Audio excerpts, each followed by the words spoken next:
How to deliver engaging face-to-face classroom training. Practical tips for trainers. Hi team, and welcome to Caring for Care Trainer TV. This week, we're considering how to deliver engaging face-to-face classroom training. And as always, let me know your thoughts and experiences in the comments, as this really brings the videos to life. Now let's get started. And if you're delivering face-to-face classroom training, you already know the truth. Presentation slides don't carry the session. You do. Face-to-face training is powerful. You get real-time feedback, genuine connection, and the chance to create real light bulb moments. But it also comes with challenges, mixed abilities, distractions, awkward energy, and learners who've seen it all before. So in this video, I'm going to give you practical classroom tested tips to help you set the tone from the start, keep people engaged without overperforming, and manage the room with continued confidence and calm.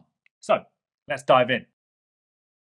First, set the energy from the start. First impressions set the tone for the whole session. Greet people individually as they walk in. Encourage people to sit where they can see and hear clearly. Open with warm human welcome, not a robotic agenda dump. Try saying, I know some of you might be here with loads of experience and others might be new. Either way, I want this session to feel useful and respectful of your time. Top tip, use a settling in question while people get seated. What's one word that describes how you feel about this topic today? What experience do you have of this topic? And the answer may be none. What would you like to get from today's session? This just breaks the ice without pressure and gives you instant insight into the room. 2, vary the format. Keep the brain away. The average adult switches off after 10 minutes of listening unless something changes. So switch it up. Speak, then ask.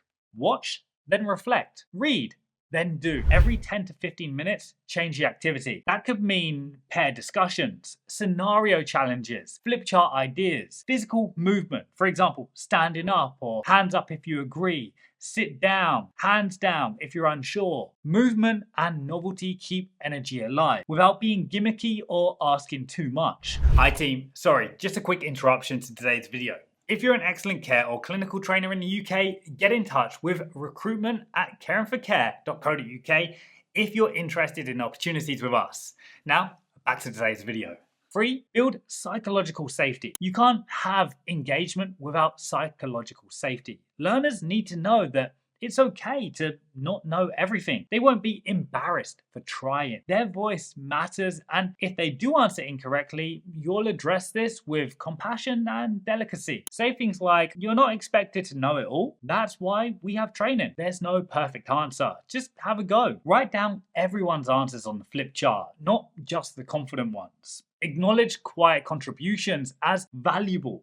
Avoid sarcasm or banter that could shut people down. Before finishing writing on the flip chart, have a quick check-in. Did I miss suggestions? It's really important to include everyone who made a suggestion, as they may feel embarrassed or not contribute if you missed it, even if it wasn't intentional. This is why I always double check. 4, manage the talkers and the silent ones. Every room has its characters. The overtalker, the one who answers but after 10 minutes of talking has likely forgotten the question. The silent avoider, the defensive expert. The trick isn't to shut anyone down, it's to balance the space. Try. That's a helpful point. Let's pause there and hear from someone we haven't heard yet. I'm going to park that thought for now so that we can stay on track, but let's take a moment to write our thoughts down before we speak. Use paired discussions before group shareouts to make it easier for quieter learners to contribute. It's a balance of encouraging engagement without putting them under pressure or feeling unheard. 5, deliver with presence, not performance. You don't need to be loud, bubbly, or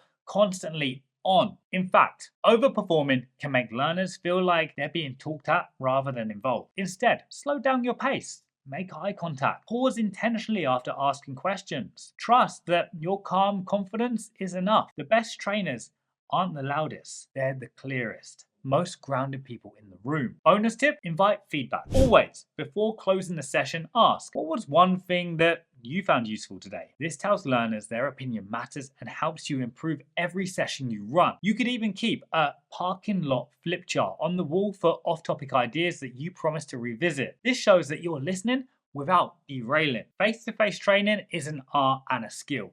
The more you practice these small shifts, setting the tone, switching formats, managing dynamics, the more you'll feel the room that you learn in. As always, we hope that you've enjoyed this video, and if you have any topics that you'd like us to explore or supportive comments to help other trainers, please drop them in the comments below, and I'll see you next time.